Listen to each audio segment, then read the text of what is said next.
Hello and welcome to Nationwide on the network service of the NTA. I'm Naja Atutujani. We begin with appointments. President Bola Tinubu has approved the nomination of Dr. Jamila Biu Ibrahim to serve as the Minister of Youth, pending her confirmation by the Senate of the Federal Republic of Nigeria. The President further approves the nomination of Ayodele Olawande to serve as the Minister of State for Youth, pending his confirmation by the Senate of the Federal Republic of Nigeria. Dr. Jamila Biu Ibrahim is a young medical doctor who most recently served as the President of the Progressives Young Women Forum, previously serving as the Senior Special Assistant to the Kwara State Governor on Sustainable Development Goals. Ayodele Olawande is a community development expert and youth leader in the governing All Progressives Congress, APC, who until his recent appointment served in the office of the Special Advisor to the President on Innovation from 2019 to 2023. On the sidelines of the G77 Plus China Leaders Summit, the Minister of Agriculture and Food Security, Senator Abubakar Kyari, has signed a memorandum of agreement on behalf of the federal government with Cuba on food security and agricultural advancement. The signing ceremony took place at the Ministry of Agriculture of Cuba, underlining Nigeria's demographic advantage, vast land resources, immense agricultural potential, and promoting President Bola Ahmed Tinubu's vision for food and nutrition security. Senator Kyari extends a hand of partnership to his Cuban counterparts with focus on vital areas such as biofortification of agricultural produce, improvement of agricultural seeds and seedlings, agricultural mechanization, cutting-edge technology for increased yield and reduction of post-harvest losses. The minister says Nigeria is keenly interested in collaborating with Cuba in the areas of livestock and fisheries. Key areas of cooperation also include veterinary medicine, vaccine development, artificial insemination and development of pasture, and ranching as essential components in curbing the challenges posed by inefficient open grazing of cattle. Others are training, capacity building, and knowledge transfer as the cornerstone of any thriving agricultural economy. Cuba's Minister of Agriculture, Dael Jesus Perez Brito, who signed the MOA, told the Nigerian delegation about the island nation's agricultural prowess, admitting that the country has more than 500,000 hectares under cultivation and remains a global player in the export of tobacco, coffee, honey, and other commodities. The Minister of Transportation, Saidu Ahmed Al-Ghali, says the federal government remains resolute towards the completion of the Kaduna-Zaria-Kano double-track standard gauge rail project under construction. Aminu Umar reports that the minister inspected the Makarfi axis of the project, which is critical to the socio-economic development of Kano and Kaduna states. Sleeper placement at the construction site along Makarfi axis of the Kaduna-Zaria-Kano double-track standard gauge rail project. The project, which commenced in 2021, scheduled to be completed in 36 months as single track and later reviewed to double track, now stands at 22%, with track laying at about 14 kilometers out of the 89 kilometers from Makarfi to Kano. Minister of Transportation Saidu Ahmed Al-Ghali, who received progress report as part of his inspection mission to the site, assured to do all it takes to ensure the project is timely and successfully delivered. As we stand here, we start raising some little observations on the clips they are using. We ask them to use anti-theft clips so that they cannot be easily removed. Apart from track laying, earth and civil engineering work is going on steadily along the axis inspected, with hundreds of Nigerians earning a living at the construction sites. In Kano, Aminu Umar, NTA News. Meanwhile, the Minister of Niger Delta Development, Abubakar Momo, has undertaken an inspection tour of projects in Cross River State, emphasizing collaboration among the Ministry, Niger Delta Commission, and all governors in the Niger Delta region as a reliable way to fast-track development in the region. Paul Abel reports. Having been sworn into office a few weeks ago, and with the passion to make a difference in the Niger Delta region, the minister is embarking on this visit to ascertain the projects undertaken by the ministry before implementation of policies. But the minister must first visit the Cross River State governor represented by his deputy, where they both agreed on the dilapidated nature of the East-West Road, Calabar-Uyo Road, and the need to return the supervision of construction work to that of the Niger Delta development. Let us come together, all the ministers in the Niger Delta, the governors, and the political leaders. I believe if all this group of persons come together with one voice, there's no doubt, no way that this cannot be better than they are today. This Calabar-Uyo Road, we have been crying about it for the past 7 to 8 years. It has been this bad, if I remember correctly. In fact, what you see today is even better because there were some remedial works that were being done in certain very bad area. With the courtesy call over, the minister and his entourage embarked on inspection to the 1.9-kilometer internal road project at Akamko community, where he also engaged the contractors on the unfinished part of the job. In Calabar, Paul Abel, NTA News. The federal government, through its Renewed Hope initiative, is poised to bring succor to internally displaced persons by building resettlement cities and sustaining all empowerment programs. The Minister of Humanitarian Affairs and Poverty Alleviation, Betta Edu, gave this indication during her visit to IDPs in Shiroro local government area of Niger State, where she donated food items and startup packs to the vulnerable. Fatima Aliu reports. Niger State has had its fair share of terrorist attacks, with its attendants' devastating effect on all sectors of the economy, especially farming.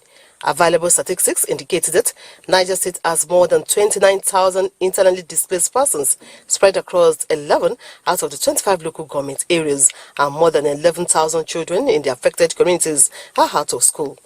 Worried by these alarming consequences, the Minister of Humanitarian Affairs and Poverty Alleviation, Betta Edu, is on an assessment of the situation at IDP camps to note areas of quick and practicable intervention. We need to quickly intervene to see that first we can, as much as possible, collaborate with the security agencies to provide peace, adequate peace that will help them return back to where they came from. But in the meantime, provide resettlement cities for them, low-cost houses, very low-cost houses where they can move out of the classrooms and other places where they presently occupy to have a befitting place to put their heads. We'll be working with our partner UNICEF and of course the state government to provide the transit learning areas where children can learn even while they are not in a formal school building, but that's formal education, because education is directly linked with poverty. These people need help in the sense that we have to have a way of bringing an end to insecurity.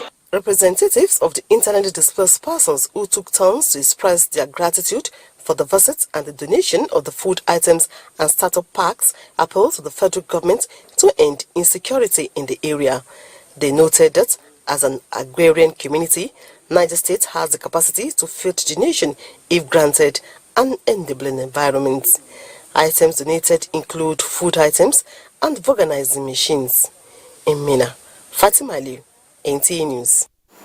Nigerians in the diaspora may now enroll for national identity numbers from the comfort of their homes using smartphones. This follows the launch of a self-service application by the National Identity Management Commission. Victor Azul was at the National Identity Day commemoration where the application was unveiled. It's the 5th National Identity Day commemoration, but the atmosphere seems different. The National Identity Management Commission, NIMC, has a new home in the Ministry of Interior. NIMC also has a new Director General, Abisoye Kokau-Dushote. Her confident strides tell of her experience, and her words capture her understanding of the task before her. There is also private sector collaboration to count on. In the face of emerging technologies and evolving threats, we must remain vigilant in safeguarding the integrity and security of identity systems. While embracing digital transformation, we must prioritize the principles of privacy and data protection. Above all, we must be inclusive, leaving no one behind, as endeavor to provide identity solutions to all. We fully believe in this vision. We are on this journey with you together, and we're excited about opportunities in front of us. The launch of Vaxseed, a self-service application for diaspora enrollment using smartphones, is an early indication that NIMC is prepared to walk the talk. And if in doubt about what this administration wants from NIMC, the Minister of Interior, Olubunmi Tunjoju, sheds light. Identity management system can now be a platform for generating higher national productivity, job creation, competitiveness, and national development. I imagine that criminal out there not being able to check into any hotel in Nigeria because his identity will be gotten. In 2019, Nigeria became the first country in the world to adopt 16th September as Identity Day, in line with Goal 69 of the Sustainable Development Goals. In Abuja, Victor Azu, NTA News. The Minister of Labour and Employment, Simon Bag-Olalong, has again invited the Nigeria Labour Congress for another meeting over its planned indefinite strike. The minister has also directed the Department of Trade Union Services and Industrial Relations to convene a meeting with the leadership of the NLC on Monday, 18th September 2023, saying it is important that unions sit with government to resolve all pending matters to avert further disruption to the economy. The minister says the administration of President Bola Tinubu will always engage organized labor and respond to its concerns after due consultation and negotiation in order to guarantee industrial harmony, which is critical to the attainment of the Renewed Hope agenda. Recall that the minister invited the two labor centers for talks to avert the two-day strike held between the 5th and 6th of September, but only the TUC showed up for the meeting.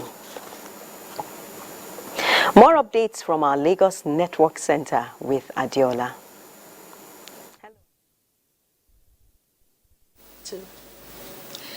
The National Agency for Food and Drug Administration and Control, NAFDAC, has reiterated its commitment to rid the country of unwholesome food, harmful cosmetics, and other substandard regulated products with falsified NAFDAC registration numbers.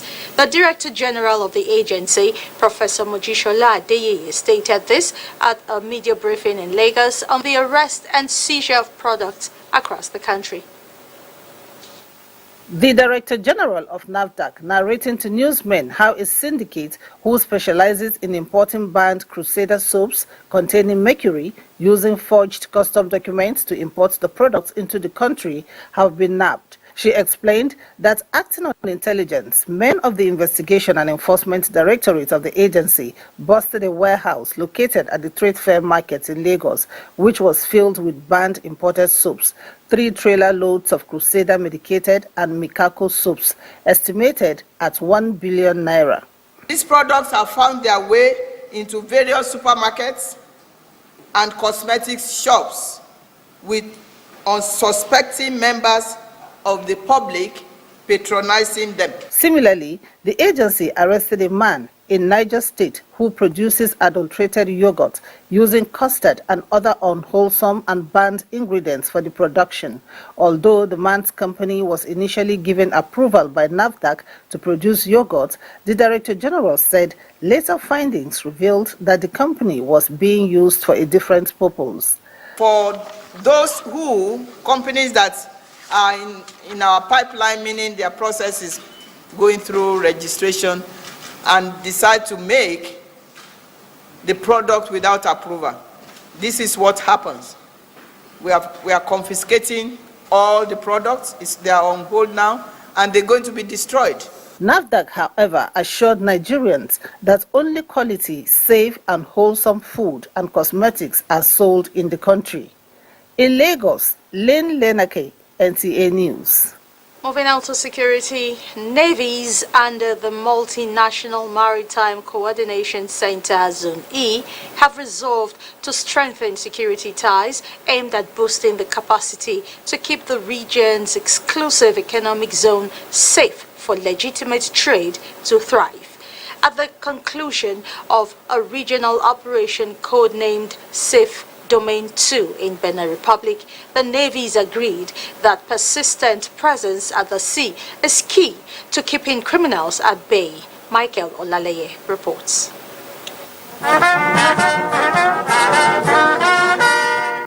A return to base after days of transversing the maritime space of Zone E. But to the participating ships of NNS Aba, patrol vessel OT and patrol vessel Penjawi, it is a launching pad to increasing surveillance across the more than 106,000 square nautical miles of the center's exclusive economic zone. The director of the Multinational Maritime Coordination Center in Zone E warns member navies to capitalize on the established interoperability among them to build formidable force strong enough to continue sending shockwaves to the spine of criminals across the region. The message to the pirates, to others committing crimes in our waters, is that these waters are governed.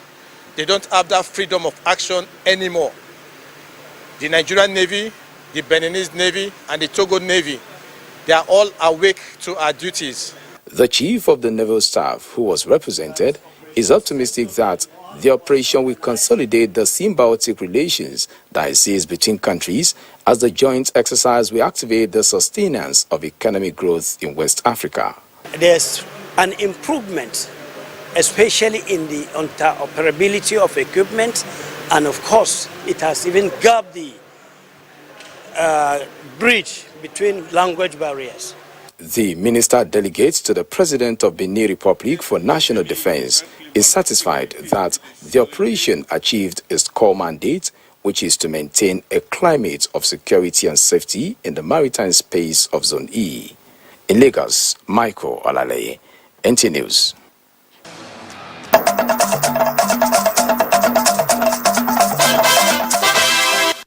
If you're just joining us, this is Nationwide on the network service of the NTA. We're talking security matters now, and the Chief of Defense Staff, General Christopher Musa, has directed Joint Task Force commanders to eliminate criminals in their general areas of operation. General Christopher Musa gave the directive at the end of a two-day Joint Task Force Commanders Conference in Abuja, saying commanders must be proactive and decisive on criminals in line with the presidential directive to security agencies.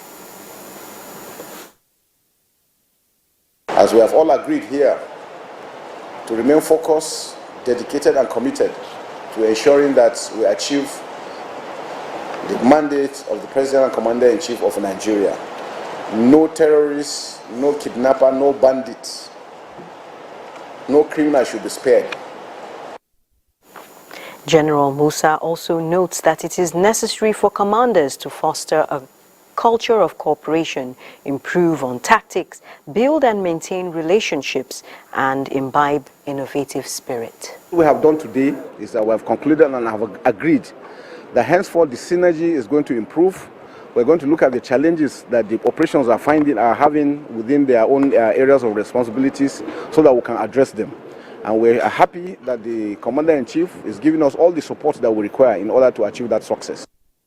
The senior military officers and other servicemen are reminded to uphold the support and trust of the Nigerian people by maintaining the highest standards of integrity and respect for human rights.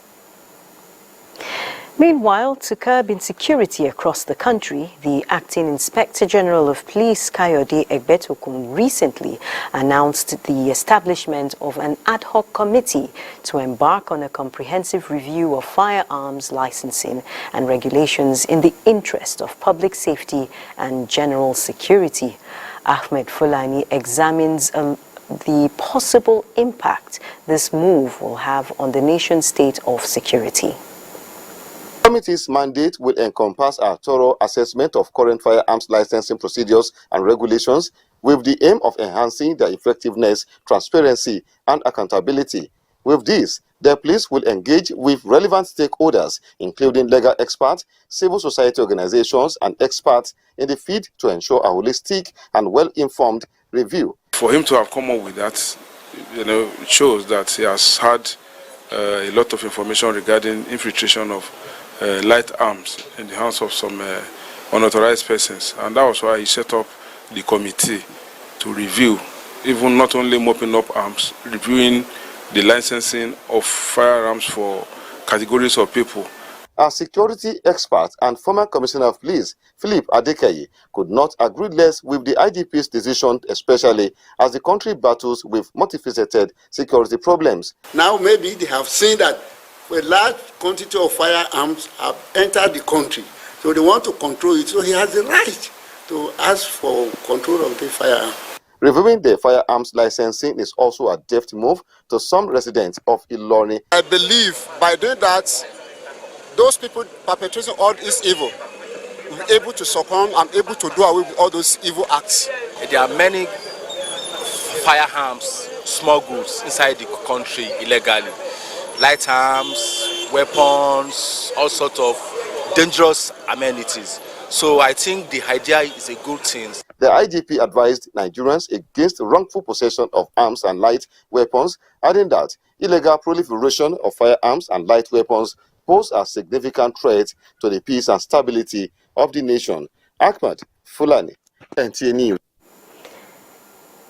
Playing their own part, Nigerian Hunters and Forest Security Service has organized a special 4-day training for men of the security outfit drawn from the 5 southeastern states as part of strategies aimed at flushing criminal elements out of the region. Loretta Arinze-Gwim reports.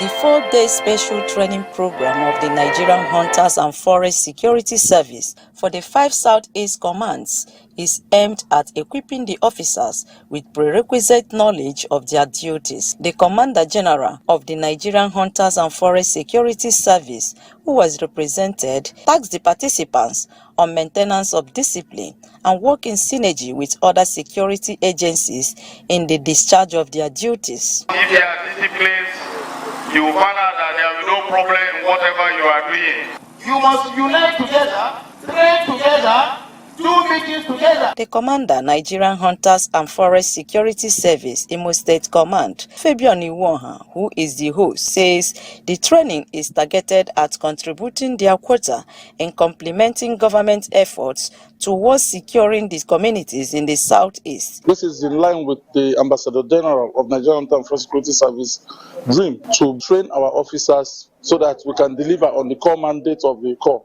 which is security of lives and properties within and outside our forest. Some participants speak on the impact of the training. This training has even given us an eye-opener on how to further do our job perfectly. And I know how important it is for me to secure life and property. In Owerri, Loretta Arinze-Gwim, NTA News. The National Drug Law Enforcement Agency, NDLEA, has intercepted drug trafficking attempts at the Murtala Muhammad International Airport, Lagos, seizing methamphetamine and skunk concealed in various items. In Imo State, 5 pregnant teenage girls were rescued from suspected child traffickers, and the girls have been handed over to NAPTIP for further investigation. Arrests were also made in Kogi and Ogun States for cannabis possession and codeine-based syrups in Abuja. Meanwhile, in Lagos, one Shegun Udeyemi has received a 5-year sentence for trafficking the chemical substance known as skunk. Salamatu in our Kaduna Network Center will give us the next set of reports. Naja Atu, and glad to have you join us here. The Executive Secretary, Christian Pilgrims Commission, Reverend Yakubu Pam, has made a passionate appeal to the federal government to step up security around vulnerable communities in the country to avert needless bloodbath. He made the appeal when he visited St. Raphael Catholic Church, Fadang Kamantan, in Zangun Kataf local government area of Kaduna State to commiserate with the people. Lois Apollo has the details. It could be recalled that on the 7th of September 2023, bandits attacked St. Raphael Catholic Parish, Fadan Kamantan, Zangon Kataf local government area, killed a seminarian, and destroyed properties worth millions of naira. Going around the parish residents, Reverend Yakubu Pam, who expressed shock with the magnitude of destruction, said it is a miracle that the parish priest and his assistant were able to escape, and urged the federal and state governments to intensify security around people in the rural communities. That I'm calling on the federal government, the state government, to please do whatever they can do under emergency to help the situation here in southern Kaduna. Our bishop has also forgiven, he has directed us to forgive, we are forgiving. We pray that they also change from this sort of heinous. Earlier, Reverend Yakubu Pam had paid a condolence visit on the paramount ruler of Fadan Kamantan, Adamal Gali, to express federal government's concern on the incidents. He also visited the Muslim community, who, according to reports, played a significant role in putting out fire and evacuating body of the slain seminarian at the parish, describing the act as commendable. In Kafanchan, Lois Apollo, NTA News. Completion of the abandoned 5-kilometer road project in all the 44 local government areas of Kano State and awarding new projects form part of the discussion at the town hall meeting organization by the Aminu Kano Center for Democratic Studies, Mumbai House. The town hall organized to mark the government's 100 days in office attracted politicians and other members of the public. Elizabeth Yila Lamido reports. It is a gathering meant to give an insight into the direction of the state government and the policies and vision of the governor for the state. Director, Aminu Kano Center for Democratic Studies, Mumbai House, Professor Habu Muhammad, spoke on the importance of the meeting. This is a kind of platform needed to ensure that we push forward the agenda for development in Kano State and ensure that we have participatory democratic process. Representing the governor, Secretary to the state government Abdullahi Bababichi said Kano government in its first 100 days in office has recorded several achievements, but not without some challenges. We have informed the Kano people the effort the governor of Kano State is making, he has made and is still making to ensure righting all the wrongs. Part of the achievements recorded is the granting of scholarship to 1,001 students to study in 9 different foreign countries. We have articulated the steps that this government is taking to return to site and continue with all those abandoned projects. We have also informed the good people of Kano the new projects that are being initiated by this administration, both in terms of infrastructural projects and some policy measures that have been taken. Though a state cannot be completely reformed in just 100 days, it is however hoped that the present administration will live up to its campaign promises aimed at bringing positive changes to the state. In Kano, Elizabeth Yila, NTA News. And Elizabeth Yila's report completes our package from Kaduna. Jenny from Port Harcourt Network Center is standing by with reports from that axis after this timeout. Please stay tuned.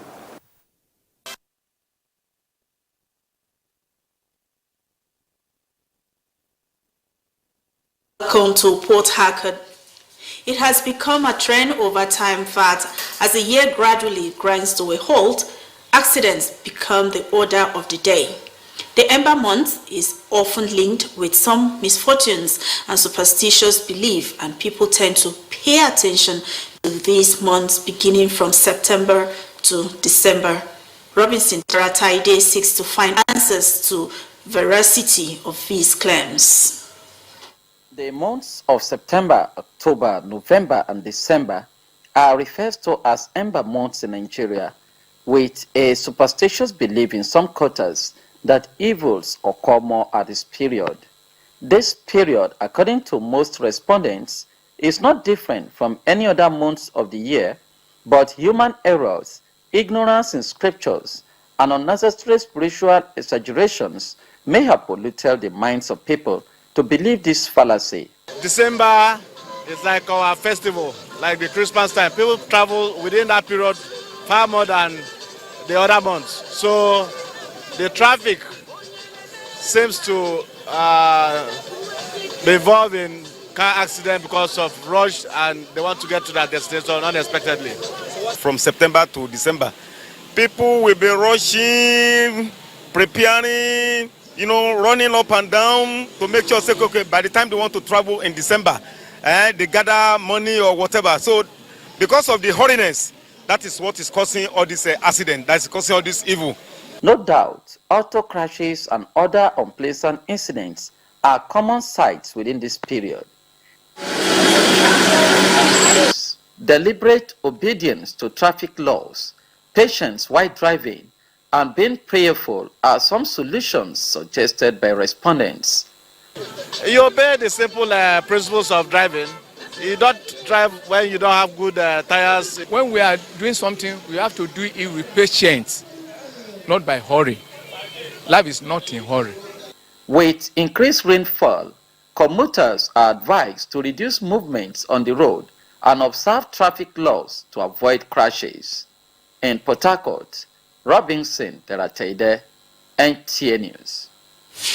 Parents and government at all levels have been urged to monitor and equip youth with entrepreneurial skills in the face of dwindling job opportunities in the country. This is coming on the heels of the increase of youths indulging in crime and criminality in a bid to get rich quick.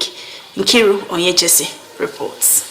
A society where materialism and unequal distribution of wealth is becoming the order of the day, thereby giving rise to an alarming rate of crime and other social vices. Get-rich-quick syndrome is slowly killing Nigerians, especially the youths. The quest for wealth and luxury without legitimate source has led many to crime and disregard for law and order in the society. Kidnapping and killing for money and other ritual purpose is now on the increase. It is something that has made a lot of people to sacrifice their souls, sacrifice some members of their families in order to get money, and even bring a reputational challenge to the Nigerian economy in general. Unnecessary display of a wealth won by the politicians. And more importantly, back in the days, there were ethics, there were morals. I want the national curriculum planners in the school, in all stratas, to revive the policy on education that has to do with morals and ethics. It starts from the home.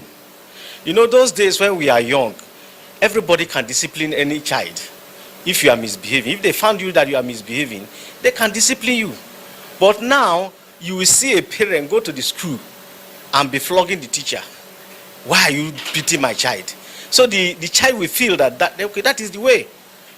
And secondly, if we can able to inculcate discipline on our children, they will be okay. And the next thing for the federal government is to give enabling environment, especially by providing jobs. They advise that parents should pay close attention to their children and teach them good morals that negates evil, but one that encourages hard work to achieve success, rather than the shortcut approach that has sent many youths to their early graves. In Port Harcourt, Nkiru Onyejesi, NTA News. And that's it from Port Harcourt Network Center. It's now back to Najatu in Abuja for the continuation of Nationwide.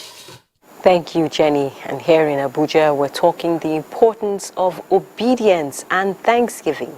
The NTA Chapel of Resurrection Anglican Communion has held its 2023 Children and Youth Thanksgiving Service in obedience to Holy Scriptures to always give thanks to God.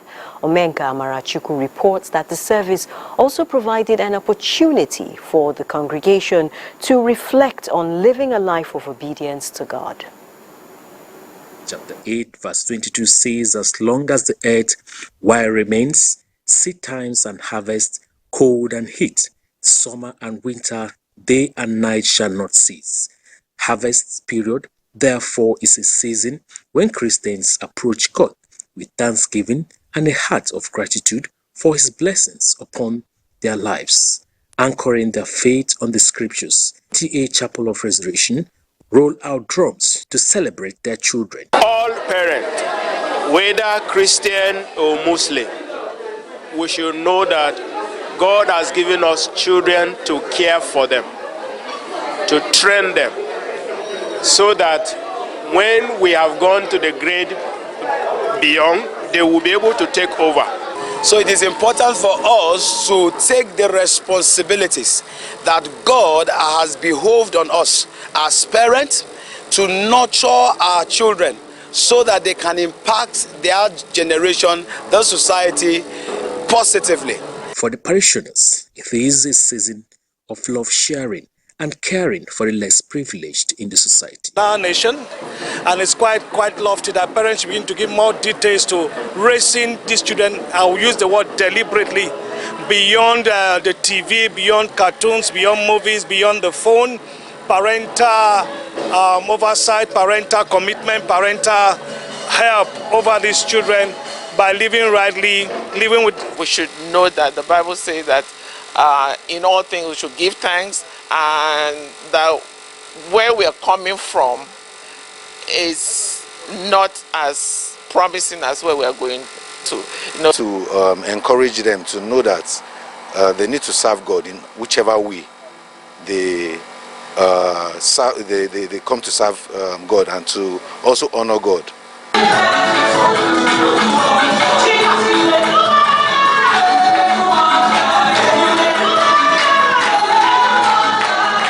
In Abuja, Omenka Amarachuku, NTA News. Professionals under the Institute of Corporate Administration are proposing a knowledge-driven approach to implementing the renewed hope agenda of President Bola Tinubu's administration. Tope Alabi reports. Unlocking potentials of the 31st ranked economy in the world with a growing gross domestic product of about 27% is deepening discussion with solutions in sight by these professionals.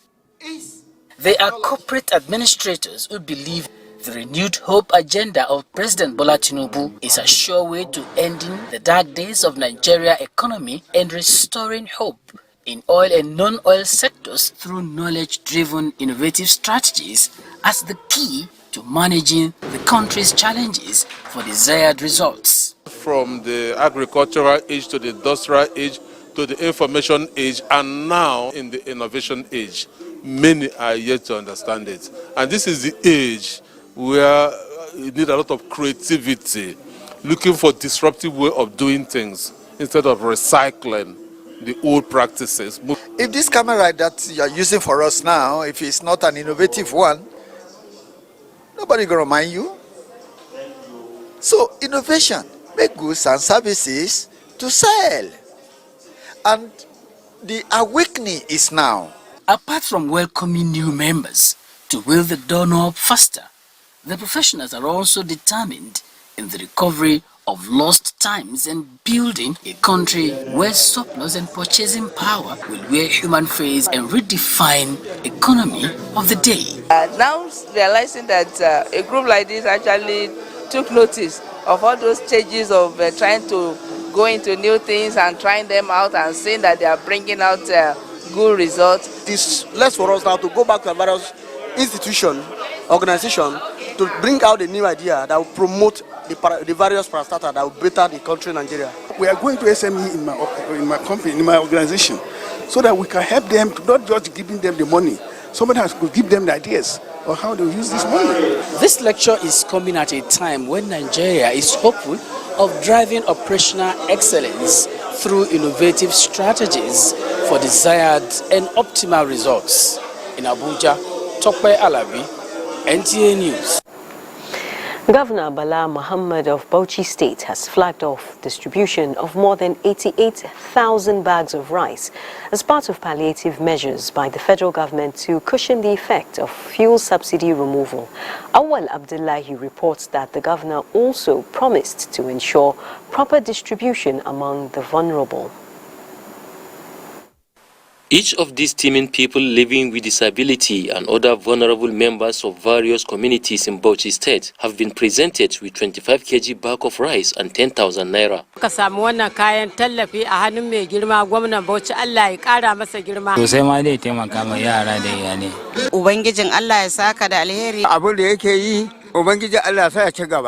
Governor Bala Mohammed said his administration has added over 2 billion naira on top of the federal government provision toward ensuring the overall success of the program. Under category B, cash transfer, 10,000 naira will be distributed and the total amount is 300 million. And those targeted are orphans and vulnerable children, 3,484.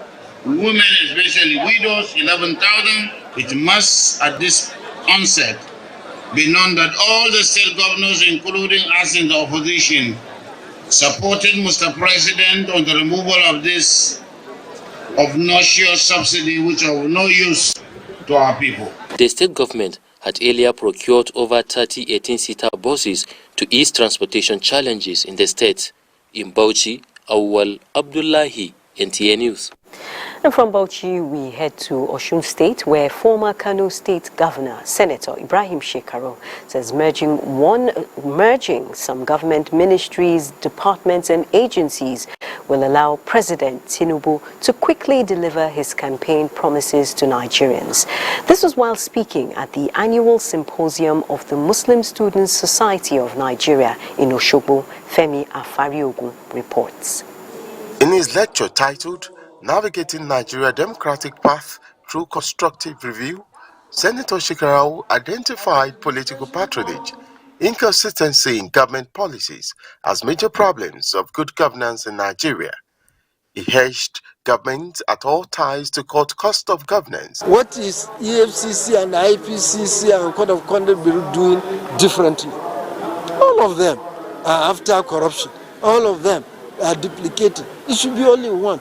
Because eventually, if you are to reduce them, you are reducing the number of chief executives, you are reducing the number of boards and prostitutes. The INEC Resident Electoral Commissioner in Osun State, Mutiu Agboke, says there is the need for the conversation to continue in order to hold political office holders accountable. The more we discuss it, the more members of the public will understand. The more the political class will understand. The more those who have shown laissez-faire attitude, particularly the religious class, nothing stops you from coming out to cast your ballot. So we always choose a topic that is opposite, a topic that can conform with what is presently happening. The theme of the annual symposium of the Muslim Students Society of Nigeria is Reshaping the Past for the Future. In Osogbo, Femi Afariogun, NTA News. Now let's talk about healthcare providers as angels of mercy. As they commemorate their third scientific conference and 2023 Nurses Week, members of the National Association of Nigerian Nurses and Midwives have visited an orphanage in Kurudu, Abuja, to donate consumables to orphans and give back to society. Elizabeth Omorui reports that rice, noodles, pastries, clothing, toiletries, lunchboxes, toothpaste and sanitary ware are part of items donated. Grateful. I don't just know, West Ceylon cannot express what we feel today from putting a smile on our faces today. We pray that the Lord will bless them back and replenish back their pockets. To say a sincere appreciation from my heart to them for identifying with us, especially for them leaving their comfort zone to visit us here. I'm grateful. This gesture, the nurses say, is part of their responsibility as caregivers to make life meaningful, even as they provide healthcare services. Are inside and are eating. So we just choose this place to come here to feel the way they are feeling and give them our own widow's mind so that they will know that there are some people that are with them. They are not alone. The nurses urge kind-hearted Nigerians to make giving to the less privileged a way of life. Up next is Sports Update.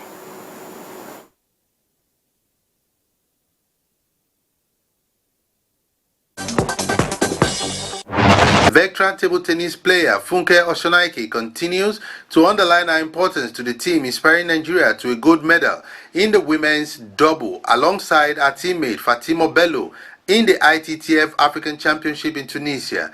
The Nigerian pair defeated Cameroonian Sarah and Egypt's Marwa Aldabi 3-2 in a post-setting final to clinch the much-needed victory at the ITTF Championship in Tunis. To hockey, Nigeria has been drawn in Pool A alongside South Africa, Zambia and Uganda in the male category, while the women will take on South Africa and Zambia in the African Hockey Road to Paris 2024, scheduled to hold in Pretoria from October 29 to November 5th. The team, who have been in camp in Abuja ahead of the game, said they are hoping to pick the ticket to ensure Nigeria's representation at the Olympics. I have that definite confidence that Nigeria will definitely come out of and qualify for the Olympics. So I don't have doubt at all. We're working so hard to see how we can prevent a lot of things and tactically so that we will get it right. And when we meet them this time around, I'm so sure it will be a different ball game. I'm actually confident on the team we're having. And so far, I can see what the players can do and what the coaches are doing so far. And with the programs they are feeding us, with the training and everything, we are actually good to go. And finally, to boxing, as three Nigerian boxers of Cynthia Ogusi-Milore, Joshua Omole-Dolakpo and Olaore Adams have secured qualification ticket to Paris 2024 Olympic Games after the triumphant feat at the African Olympic Boxing Qualifying Tournament in Dakar, Senegal. Cynthia won the gold medal in the women's 60 kg as Joshua Omole-Dolakpo won in the men's 57 kg category, both with a 5-0 scoreline and the judges' unanimous decision. With Sports Update, Oche Ngbedi, NTA News. Sports Update concludes nationwide. Have a fantastic week ahead.